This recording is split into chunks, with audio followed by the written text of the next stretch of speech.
নমস্কার বন্ধুরা, আমার চ্যানেলের আরও একটি নতুন পর্বে আপনাদের জানাই অনেক স্বাগত। রাধারানীর কৃপা পাওয়ার জন্য কমেন্ট বক্সে অবশ্যই লিখুন জয় শ্রী রাধাকৃষ্ণের জয়।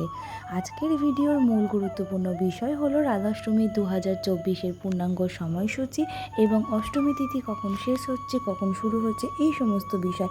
আরও গুরুত্বপূর্ণ বিষয় হলো রাধাকৃষ্ণের চরণ কেন দেখা যায় না এবং রাধাকৃষ্ণের আগে রাধার নাম কেন উচ্চারণ করা হয়, এই সমস্ত বিষয় নিয়ে আজকের ভিডিওতে আলোচনা করব। তাই ভিডিওটা স্কিপ না করে পুরোটা দেখুন, আশা করছি অনেক উপকারে আসবে আপনাদের। চলুন তাহলে ভিডিওটা শুরু করা যাক।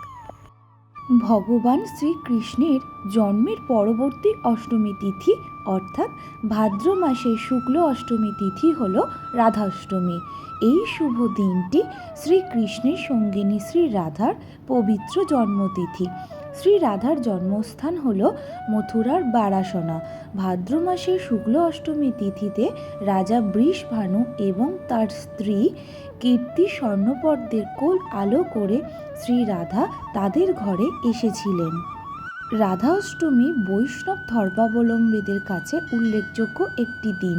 পবিত্র রাধা অষ্টমী পালন করলে সকল মনস্কামনা পূর্ণ হয়।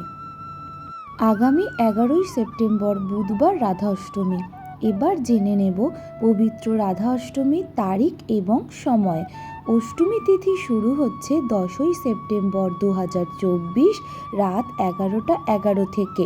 অষ্টমী তিথি শেষ হয় 11ই সেপ্টেম্বর 2024 রাত 11টা 46টায়। মধ্যাহ্ন সময় সকাল 11টা 3 থেকে দুপুর 1টা 32 পর্যন্ত।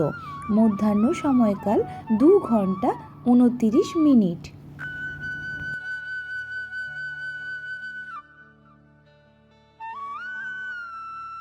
শাস্ত্রমতে রাধা অষ্টমীর দিনে কৃষ্ণ ও রাধার একসঙ্গে পূজা করা হয়ে থাকে। এই দিন ব্রহ্ম মুহূর্তে উঠে দৈনন্দিন কাজকর্ম সম্পূর্ণ করে স্নান করে নিন। তারপর এই ব্রতর সংকল্প গ্রহণ করুন। তারপর একটি চৌকিতে রাধা ও কৃষ্ণের মূর্তি বা ছবি স্থাপন করুন। এবার পঞ্চামৃত দিয়ে রাধাকৃষ্ণকে স্নান করান। তারপর রলি, চন্দন, অক্ষত, নৈবেদ্য, ফুল, মালা অর্পণ করে ভোগ নিবেদন করুন। রাধাকৃষ্ণকে ভোগ নিবেদন করার পর ঘিয়ের প্রদীপ প্রজ্বলিত করুন। ভজন ও মন্ত্র জপের মাধ্যমে রাধাকৃষ্ণের স্তুতি করুন। আপনারা কি জানেন শ্রীকৃষ্ণের আগে রাধার নাম বলা হয় কেন? শুনে নিন। শ্রী রাধারানী হল পূর্ণ শক্তি এবং শ্রীকৃষ্ণ হলেন পূর্ণ শক্তিমান। তাদের দুজনের মধ্যে কোনো ভেদ নেই। যে ব্যক্তি রা উচ্চারণ করে, আমি ব্যাকুল হয়ে উত্তম ভক্তি প্রদান করি।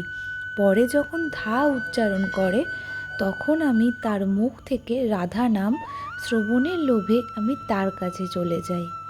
তাই শ্রীকৃষ্ণের আগে রাধার নাম সবসময় বলা হয়।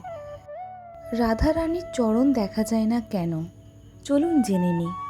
রাধারানীর পদযুগল বিরল এবং শ্রীকৃষ্ণ সর্বদা রাধারানীর পাকে হৃদয়ের কাছে রাখতেন। শ্রীকৃষ্ণ যাকে সমগ্র সৃষ্টি পূজা করেন, তিনিও রাধারানীর পূজা করতেন। রাধারানীর চরণ কেন দেখা যায় না, আজকে সেই বিষয় নিয়ে আলোচনা করব। রাধারানীর পদযুগল বিরল এবং শ্রীকৃষ্ণ সর্বদা রাধারানীর পাকে হৃদয়ের কাছে রাখতেন। শ্রীকৃষ্ণ যাকে সমগ্র সৃষ্টি পূজা করেন, তিনিও রাধারানীর পূজা করতেন। রাধারানীর পদযুগল বিরল, অতি সহজে কেউই তার পদযুগলের কাছে পৌঁছতে পারে না। তাই তার পদযুগল সবসময় ঢাকা দেওয়া থাকে। কিছু মন্দিরে জন্মাষ্টমীতে বা রাধা অষ্টমীতে রাধারানীর পদযুগল কিছু সময়ের জন্য খোলা রাখা হয়। রাধে রাধে বলে আজকের ভিডিওটা এখানেই শেষ করলাম। ভিডিওটা ভালো লাগলে অবশ্যই like, comment, share and subscribe করে আমার চ্যানেলটার পাশে থাকবেন। নমস্কার।